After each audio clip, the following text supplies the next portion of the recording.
मराठी कवितेचे जनक श्री कवी केशवसूत यांच्या आज मूळ गावी तुम्हाला घेऊन जाणार आहे।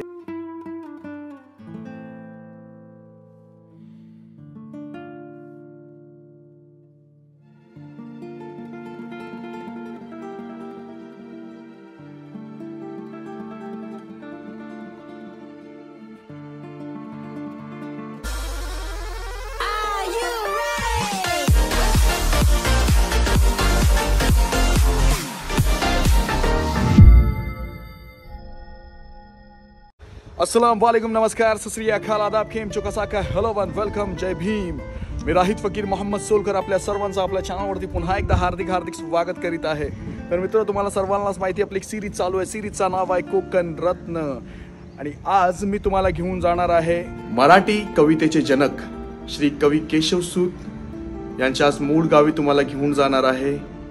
तुतारी ही त्यांची अतिशय लोकप्रिय कविता आणि असे बरेच कविता आहेत जे त्यांचे प्रसिद्ध आहेत। तर त्यांच्याच आज तुम्हाला मूळ गावी घेऊन जाणार आहे, तिथे त्यांचं स्मारक देखील आहे। तर आता इथून मालगुणला जायचं आहे आणि जयगड ते मालगुण 15 किलोमीटरचं अंतर आहे। तर व्हिडिओला शेवटपर्यंत नक्कीच बघा, एक चांगला व्लॉग देण्याचा प्रयत्न असेल। गाडी इथे सावली म्हणून इथे लावलेली आहे मी आणि समोरच जयगड पोलीस ठाणे। आज माझ्याबरोबर फवाज असणार आहे, तर चला इथून निघूया, प्रवासाला सुरुवात करूया। बिस्मिल्लाहिर्रहमानिर्रहीम। इथून जर गेलो तर जयगड फोर्ट,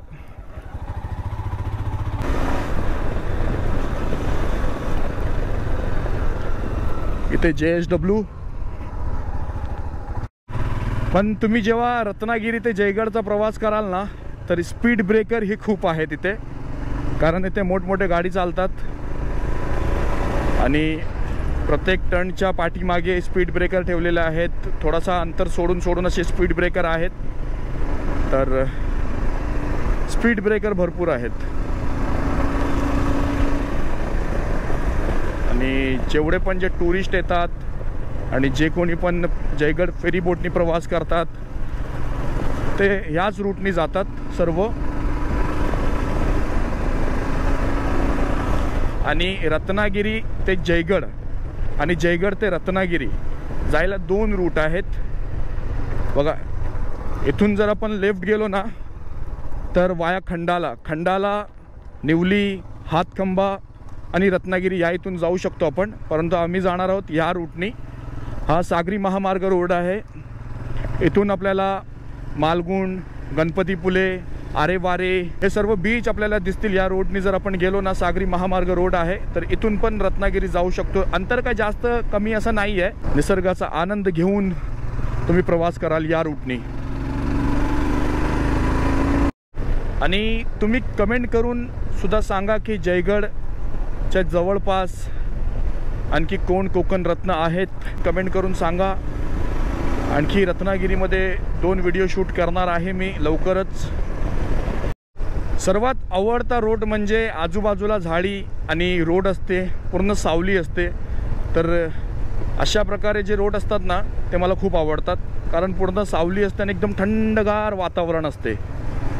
तर हे रोड मला खूप आवडतात बघा। आजूबाजूला झाडी आहे आणि मध्ये हा रोड आहे, थोडासा अरुंद रोड आहे परंतु बेस्ट आहे। म्हणजे इथून रत्नागिरी जाईपर्यंत फक्त आणि फक्त तुम्हाला बीचच दिसणार। वा प्रतिम।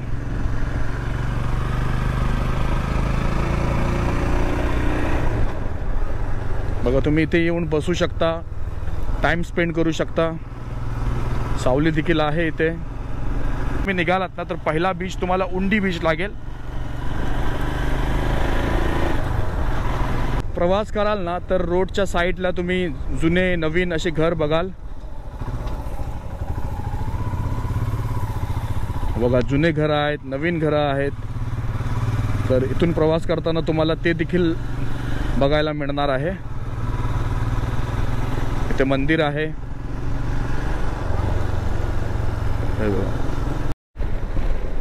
तर या इथे एक छोटासा ब्रिज लागते आणि राईट हँड साईडला तुम्ही बघू शकता एक गाव आहे आणि इथे मला वाटते पूर्ण मासेमारीच होते, कारण इथे मासेमारीसाठी छोटे मोठे सर्व बोट आहेत आणि अगदी जवळपास बीच आहे आणि बीच समोर अरबी समुद्र आहे. तर इथे गाव लागते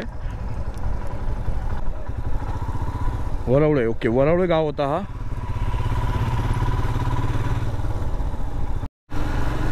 तिवरी बंदर. तर ह्या इथे लागलाय तिवरी बंदर. तर हा बीच बघा, हा समुद्र किनारा बघा तुम्ही. ते बोट आहे, दाखवून येतो चला. हे बघा इथे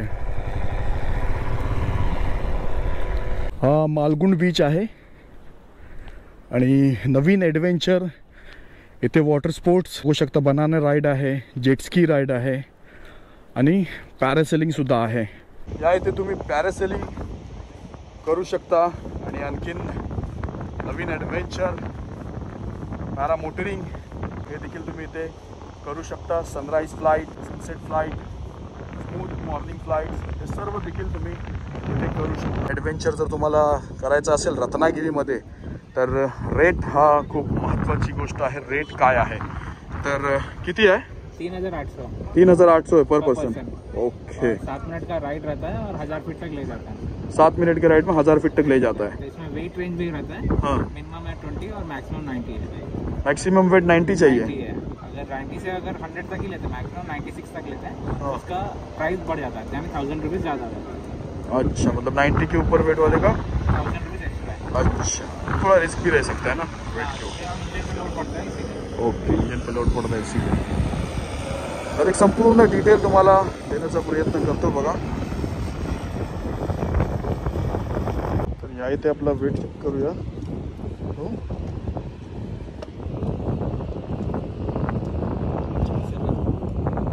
मी वेट चेक केला. माझा वेट आदित्य बोलले की मिनिमम वेट 20 आणि मॅक्सिमम वेट 90 पाहिजे. तर तेव्हाच माझी होप एकदम निघून गेली, कारण मला माहिती आहे की माझा वेट मी लास्ट टाइम चेक केला होता तेव्हा 94 होता आणि मॅक्स 96 पर्यंत ते फ्लाय करू शकतात. आणि माझा वेट आहे 97 पॉईंट समथिंग आहे कितीतरी. तर कशाला रिस्क घेऊ मी. तर आता दुसरा ऑप्शन आहे वेट कमी करायचा. तर आता वेट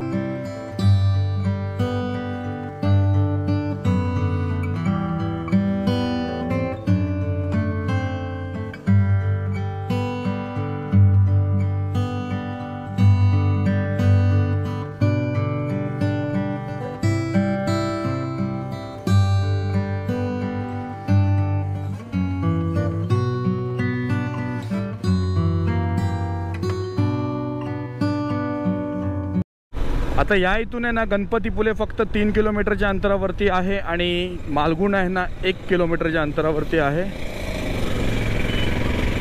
हा, इथे आपण मालगुंडला पोचलेलो आहोत. कवी केशवसूत स्मारक ते बोर्ड आहे बघा. इथून आपल्याला पुढून राईट घेऊन जायचं आहे. आणि इथे ही शाळा आहे मालगुंडची. तर इथून राईट जायचं आहे आपल्याला. हे बघा, इथे पण बोर्ड लावलेला आहे कवी केशवसूत स्मारक. आणि शाळा सुटलेली आहे बघा. इथून लेफ्ट जायचं आहे आपल्याला. ते हा बोर्ड लावलेला आहे बघा.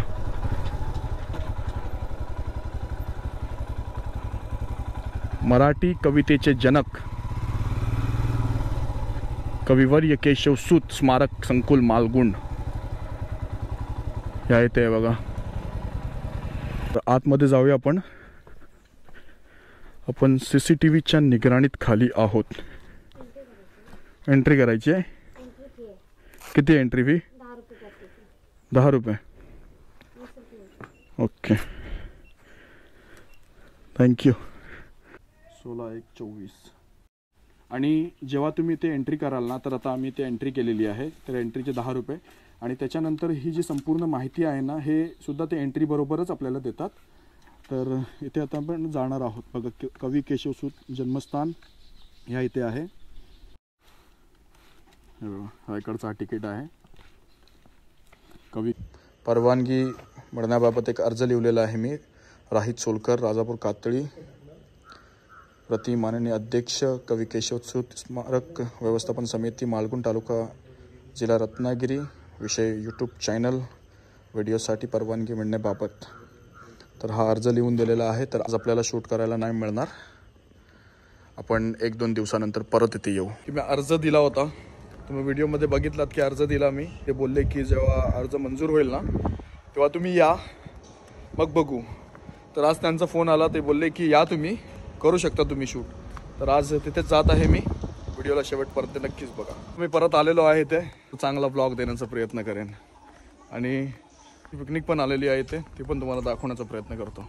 नमस्कार, आम्ही पिकनिकला आलेलो आहे. आमच्या शाळेचं नाव जिल्हा परिषद पूर्ण प्राथमिक शाळा वेरळ मराठी. ओके, कसं वाटतं पिकनिकला येऊन, नवीन नवीन ठिकाण फिरून?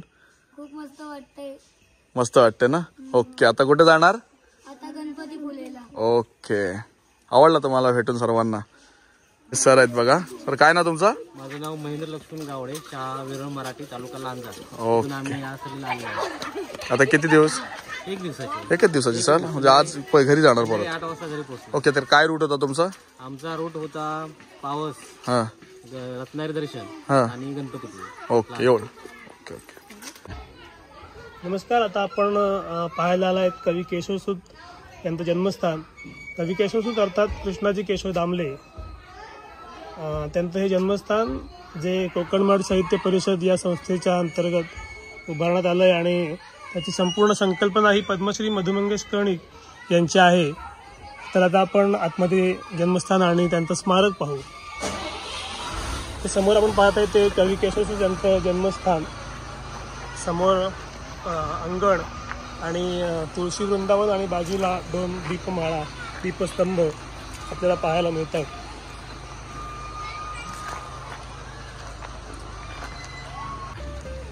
पूर्वी कोकणी घरं अशी असायची टिपिकल, तसंच हे कोकणी घर आहे आणि 150 वर्षांपूर्वी तर हे कोकणी घर आपण आतमध्ये जाऊन पाहू.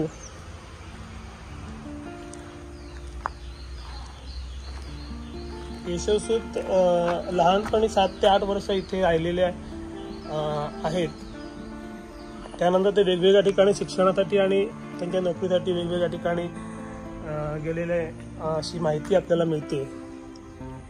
तर आता आपण आतमध्ये जाऊन पाहू.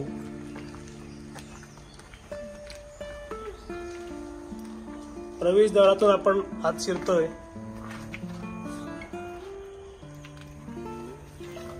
आतमध्ये गेल्यानंतर पहिल्यांदा आपण पाहतोय पडवी. ही सुरुवातीला आपण पाय ठेवल्यानंतर दिसते आपल्याला. चारी बाजूने अशा प्रकारच्या पडव्या असायच्या पूर्वी कोकणी घरात. तसंच सेम हे घर आहे. मुबलक हवा यावी, प्रकाश यावा यासाठी चारी बाजूने अशा प्रकारे खिडक्या असायच्या.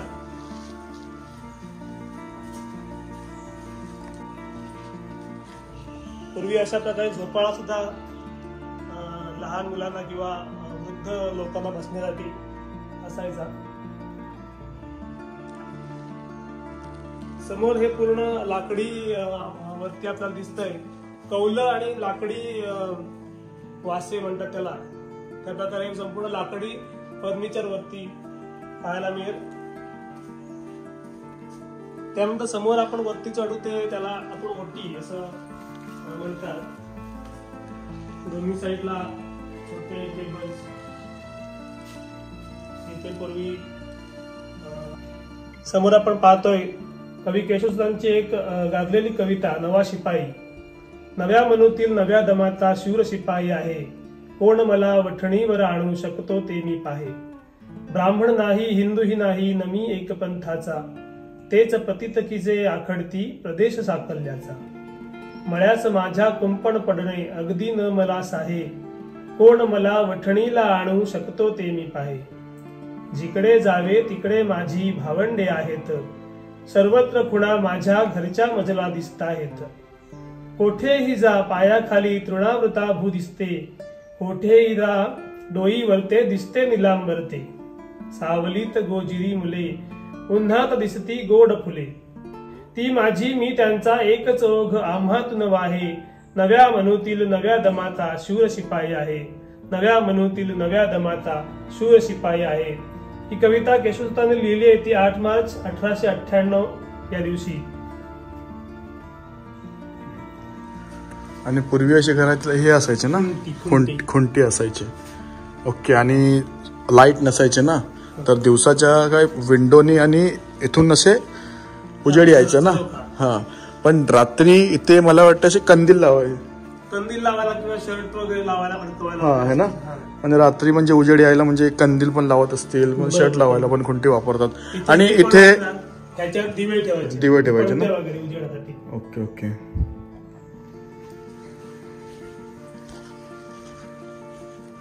त्यानंतर आतमध्ये गेल्यानंतर जे दिसतंय आपल्याला त्याला माजघर म्हणतात.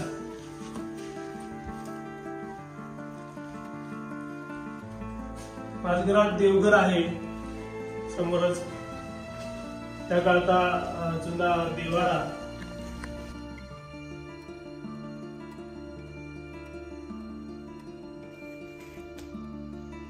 त्यानंतर इथेच आपल्याला एका साईडला जन्मखोली दिसून येते. केशवसुतांचा जन्म ज्या खोलीत झाला, म्हणजे पूर्वी प्रत्येक घरात अशा प्रकारे बाळंतिणीसाठी खोली असायची. म्हणजे लहान मुलांचा जेव्हा जन्म व्हायचा त्या या अशा प्रकारच्या खोलीत आपल्याला झालेला ऐकायला मिळतो.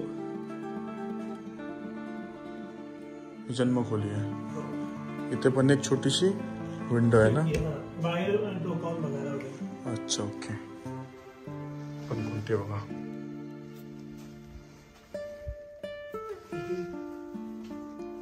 इथे अशा प्रकारच्या छोट्या कोपऱ्यातनं वगैरे खोबणी असायच्या, जिथे महिला असायच्या घरातल्या, त्या आपले पैसे किंवा दागिने किंवा आणखीन काय असं असेल तर ते तिथे लपवून ठेवायच्या.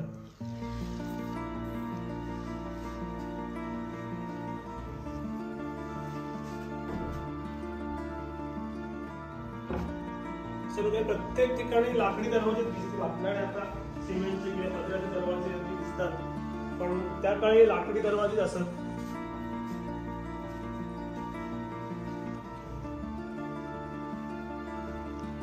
वरती प्रकाश येण्यासाठी पूर्ण काचेचे झरोखे मधून मधून. त्यानंतर ही मागच्या साईडची खोली, तिथे जेवणाचं वगैरे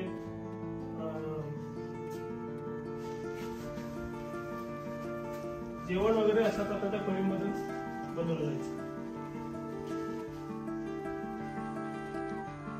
ओके. तर हा पूर्ण घर पण बघू शकता.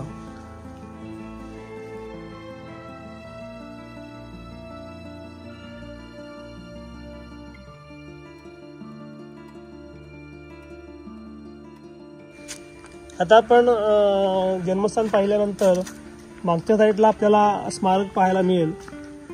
इथे केशवसुतांच्या काही फेमस कविता कोरलेल्या आहेत. त्यानंतर इथे समोर दिसते ते तुतारी शिल्प आहे.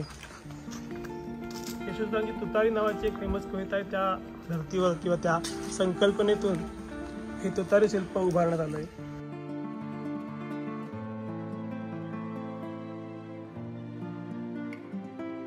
तुतारी शिल्प पाहिल्यानंतर बाजूलाच आपल्याला केशवसुतांच्या काही फेमस कविता, ज्या काही कविता आपल्याला पुस्तकात, पाठ्यपुस्तकात वगैरे अभ्यासाला मिळतात, त्या इथे आपण पाहू शकतो. आपण कधी मालगुणात आलात, गणपतीपुळ्यात आलात तर मालगुणला नक्की भेट द्या कवी केशवसुतांच्या स्मारकाला.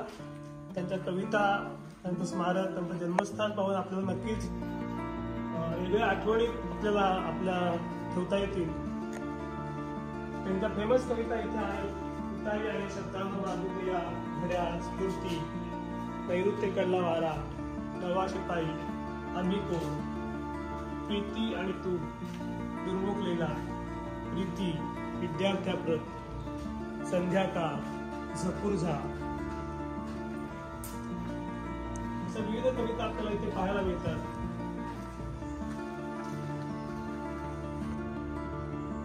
कविवर्य केशवसुत यांचं हे काव्यशिल्प, अर्थात या सगळ्या कवितांचं जे स्मारक उभारण्यात आलंय, त्याचं उद्घाटन दिनांक 19 डिसेंबर 2004 रोजी कवी ग्रेस अर्थात माणिक गोडघाटे यांच्या शुभहस्ते झालंय. ही संपूर्ण संकल्पना जी आहे ती पद्मश्री मधु मंगेश कर्णिक यांची आहे.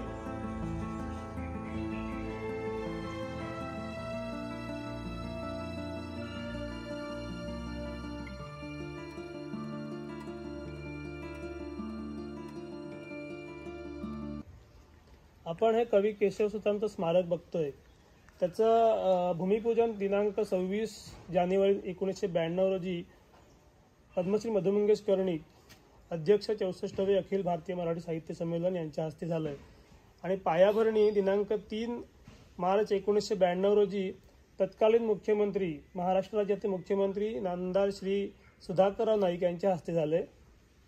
सदरची या स्मारकासाठी जी जमीन आहे ती 1 एकर जमीन मालगुण एज्युकेशन सोसायटीने केशवसुतांच्या जन्मघरासाठी देणगी दिलेली आहे. त्यानंतर कविवर्य केशवसुतांचं हे स्मारक, ज्याचं उद्घाटन 8 मे 1994 रोजी आपल्या सर्वांचे लाडकं व्यक्तिमत्व, महाराष्ट्राचं एक लाडकं व्यक्तिमत्व कवी कुसुमाग्रज अर्थात वि.वा. शिरवाडकर यांच्या हस्ते झालंय. त्यावेळी कार्यक्रमाचे अध्यक्ष होते श्री पु. भागवत आणि प्रमुख उपस्थिती लाभली होती ती प्राध्यापक राम शेवाळकर, अध्यक्ष 67वे अखिल भारतीय मराठी साहित्य संमेलन.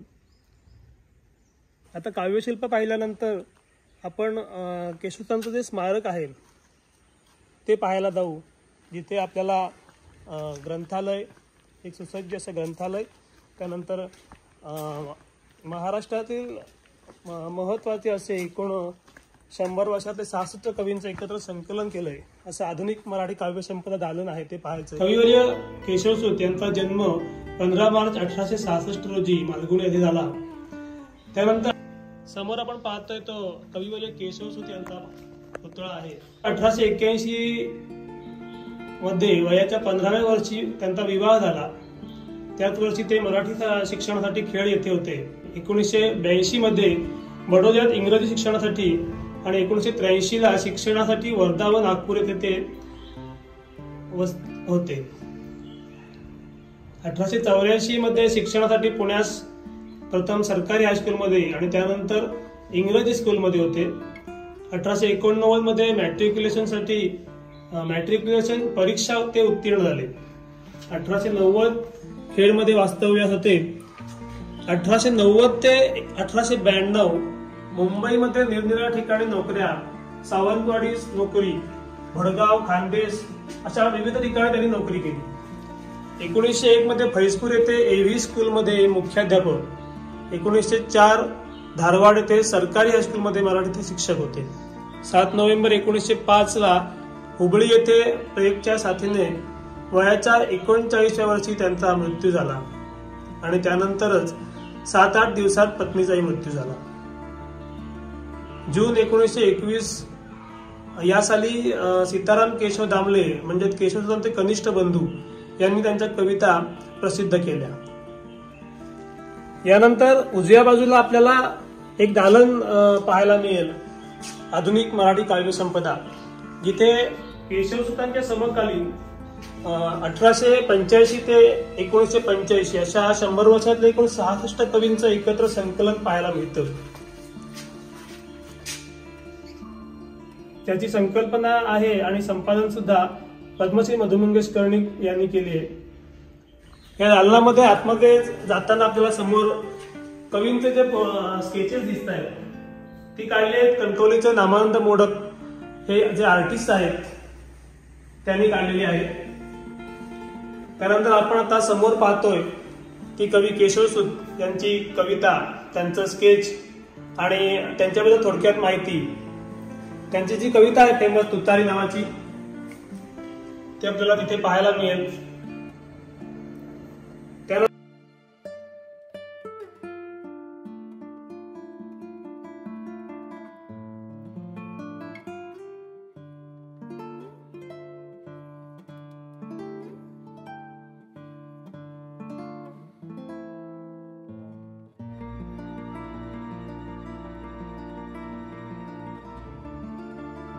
केशवसूतांच्या समकालीन म्हणजे त्यांनी त्या काळी ज्या वापरलेल्या वस्तू होत्या त्या प्रकारच्या वस्तू, त्या काळातल्या वस्तू आपल्याला इथे पाहायला मिळतात. त्यामध्ये पोथी ठेवण्यासाठी एकाच फळीवर तयार केलेली अडणी, लग्न कार्यात मंडपातील दिवा पाहायला मिळतो, झारी, पंचपात्री, पूजाविधी पंचपाळे, वात कापाची कात्री, पितळी पंचपाळे, त्यानंतर लाकडी पंचपाळे, पाय धुण्याचे भांडे जे लग्न कार्यात आपण वापरायचो, हल्ली सुद्धा काही ठिकाणी वापरतात, दागिन्यांचा डबा, पानाचा डबा, अभिषेक पात्र, झारा, लांबण दिवा, माप, आरसा, त्यानंतर धान्य मापायचे मोजमाप करण्यासाठी व ते मापटा असायचं त्याला तुझा आहे. पिकदाणी, काशाता तांब्या, अभिषेक पात्र, मुदाळे, झारी, घंगाळ, मेणबत्ती ठेवण्यासाठी जे भांड असायचं, पंचपात्र, सूत काताचा चरखा, अशा प्रकारे त्या काळात ज्या वस्तू वापरत असायच्या. त्यानंतर या दालनातून आपण बाहेर पडलो की समोरच आपल्याला सुसज्ज असे वाचनालय पाहायला मिळतं. त्याची स्थापना 1 डिसेंबर 1996 रोजी झाली आहे. कवी केशवसुत स्मारक सार्वजनिक वाचनालय व ग्रंथालय मालगुण. आतमध्ये गेल्यावर आपल्याला भरपूर प्रमाणात ग्रंथांचं दर्शन होतं. इथे वेगवेगळ्या विषयावर अशी ग्रंथरचना केलेली आपल्याला पाहायला मिळते. एकूण 34,000 पुस्तकं इथे आपल्याला आहेत, लायब्ररीत वाचनासाठी उपलब्ध आहेत. त्यानंतर इथे वाचकांना आणि शाळेतल्या मुलांना अभ्यास करण्यासाठी बसून वाचण्याची सोय केलेली आहे.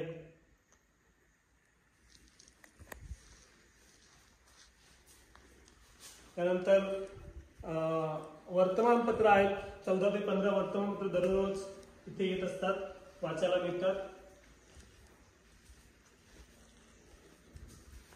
इथे आपल्याला नियतकालिक विभाग पाहायला मिळतो. वेगवेगळ्या प्रकारचे साप्ताहिक, वार्षिक आपल्याला वाचायला मिळतात. त्यानंतर वाचनालयाला 2005-2006चा डॉक्टर बाबासाहेब आंबेडकर उत्कृष्ट ग्रंथालय पुरस्कार मिळालाय आणि जिल्हास्तरीय पुरस्कार राष्ट्रवादी काँग्रेस तर्फे सुद्धा मिळालेला आहे. त्यामुळे समोर आपण पाहतोय ते स्पर्धा परीक्षांसाठी जी मुलं अभ्यासासाठी येतात, स्पर्धा परीक्षेत भाग घेणारी, त्यांच्यासाठी विशेष अभ्यास करण्यासाठी वेगळा विभाग केलेला आहे. तर मागच्या साईडला आपण जाऊ तर तिथे आपल्याला ओपन थिएटर म्हणजेच खुला रंगमंच पाहायला मिळतो.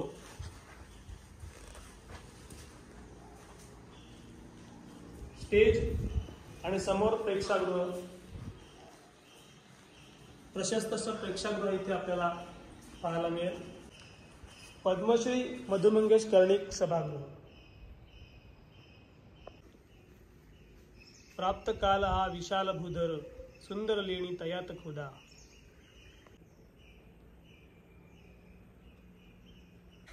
कारण गेले 7-8 दिवस मी कॉमेंट्रीमध्ये बिझी आहे.